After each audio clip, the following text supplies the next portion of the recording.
नमस्ते जी। 73वीं श्रव्य कणिका श्रीमद् वाल्मीकि रामायणम।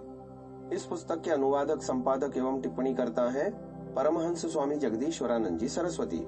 पुस्तक प्रकाशित है विजय कुमार गोविंदराम हसानंद, नई दिल्ली द्वारा। द्वितीय कांड अयोध्या कांड के 35वां सर्ग चल रहा है, जिसका शीर्षक था नागरिकों की प्रार्थना।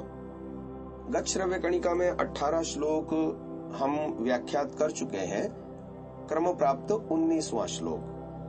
बहूनां वितता यज्ञा द्विजानां य इहागताः तेषां समाप्तिरायत्ता तव वत्स निवर्तने। इन ब्राह्मणों में कुछ ऐसे भी हैं जो आरंभ किए हुए यज्ञों को अधूरा छोड़कर आए हैं।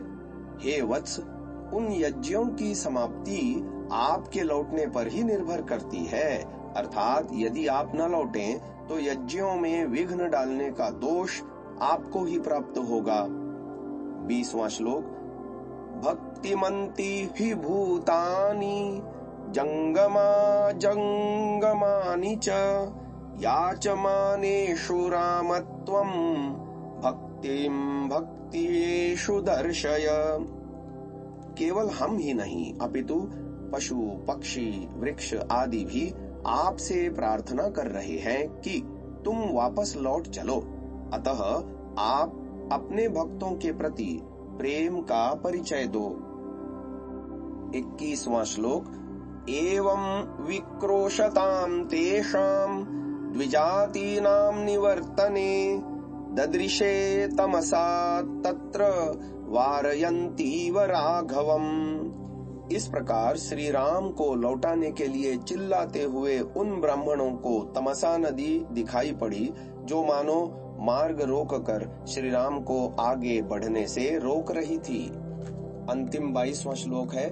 ततः सुमंत्रोऽपि रथाद् विमुच्य श्रान्तान् हयान् सम्परिवर्त्य शीघ्रम् पातु अपीतोदकांस्तोय परिप्लुतांगान् आचारयद्वै तमसा विदूरे।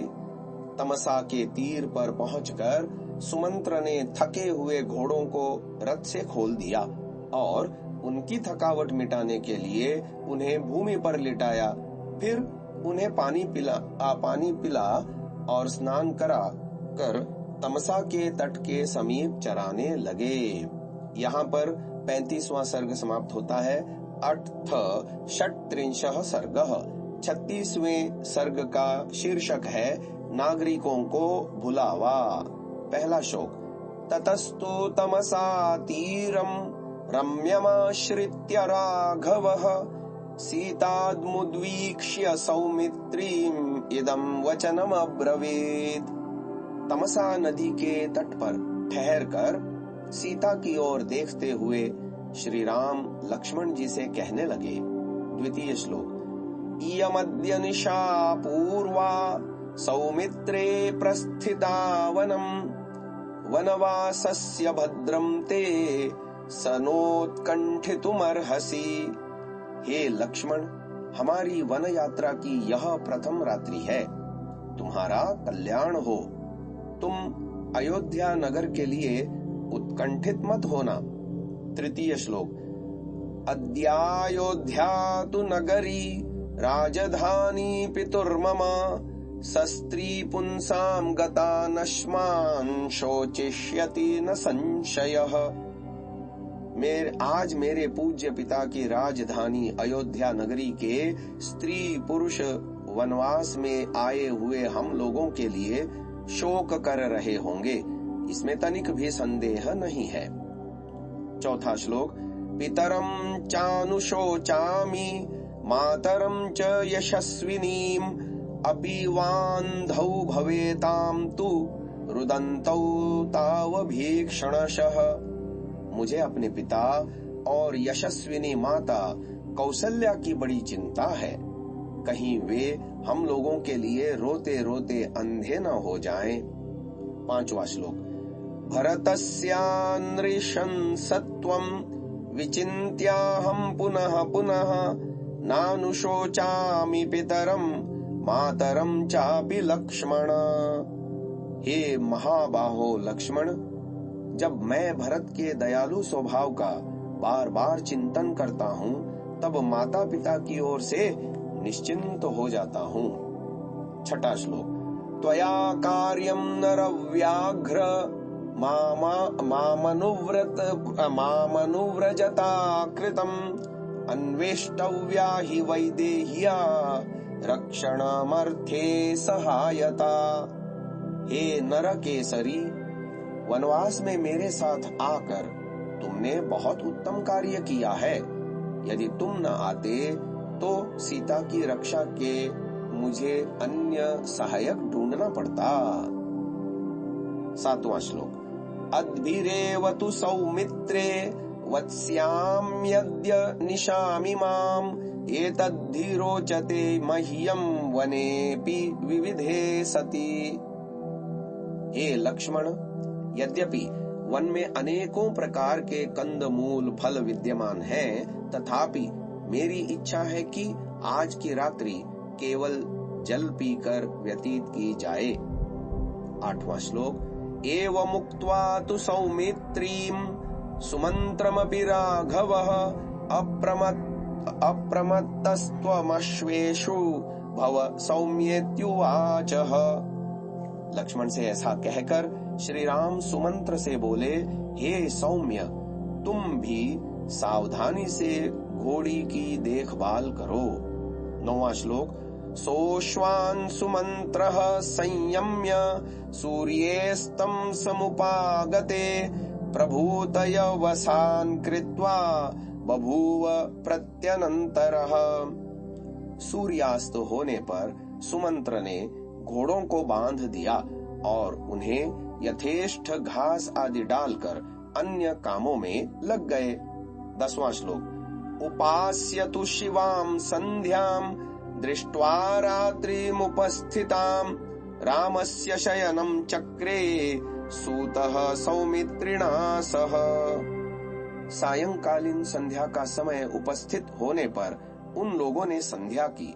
फिर रात्रि आई हुई देख सुमंत्र ने लक्ष्मण की सहायता से श्री राम के शयन के लिए शय्या का निर्माण किया।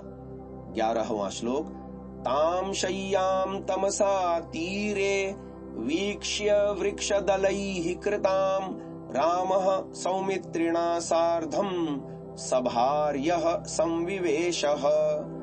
तमसा नदी के तट पर वृक्षों के पत्तों से निर्मित उस शैया को देख श्री राम ने लक्ष्मण और सीता सहित उस शैया पर लेटकर विश्राम किया। 12वां श्लोक। सभार्यां संप्रसुप्तं तं भ्रातरं वीक्ष्य लक्ष्मणः कथयामास सूताय रामस्य विविधान् गुणान्। श्री राम को सीता सहित सोते देखकर लक्ष्मण जी उठे और सूत से श्री राम के विविध गुणों का बखान करने लगे। 13वां श्लोक। जाग्रतो ह्येव तां रात्रिं सौमित्रे रुदितो रविः सूतस्य तमसा तीरे रामस्य ब्रुवतो गुणान्। इस प्रकार सुमंत्र के साथ श्री राम के गुणों का वर्णन करते हुए तथा लक्ष्मण के जागते हुए वह रात्रि व्यतीत हुई और सूर्योदय हुआ। 14वां श्लोक। उत्थाय तु महातेजाः प्रकृतिस्ता निशाम्य च अब्रवीद् भ्रातरं रामो लक्ष्मणं पुण्यलक्षणम्। श्री राम मध्य रात्रि में उठ और उन प्रजाजनों को सोते देख शुभ लक्षण वाले लक्ष्मण से बोले। 15वां श्लोक। अस्म्यद्व्यपेक्षान् सौमित्रे निरपेक्षान् गृहेष्वपि वृक्षमूलेषु संसुप्तान् पश्य लक्ष्मण सांप्रतम्। हे लक्ष्मण, ये लोग घर बार छोड़ हमारा पीछा कर रहे हैं। देखो तो वृक्षों के नीचे पड़े हुए ये कैसे सो रहे हैं। 16वां श्लोक। यथैते नियमं पौराः कुर्वन्त्यस्मान् निवर्तने अपि प्राणान् शिष्यन्ति न तु त्यक्ष्यन्ति निश्चयम्। ये पुरवासी लोग हम लोगों को लौटाने का जो प्रयत्न कर रहे हैं उससे प्रतीत होता है कि ये लोग प्राण दे देंगे परंतु अपना निश्चय नहीं त्यागेंगे। 17वां श्लोक। यावदेव तु संसुप्तास्तावदेव वयं लघु रथमारुह्य गच्छाम पंथानमकुतो भयम्। अतः जब तक ये लोग सो रहे हैं तब तक हम सभी रथ पर आरूढ़ हो तुरंत यहाँ से चल दें, मार्ग में कोई भय नहीं है। आज की इस श्रव्य कणिका को यहीं विराम देते हैं। ओम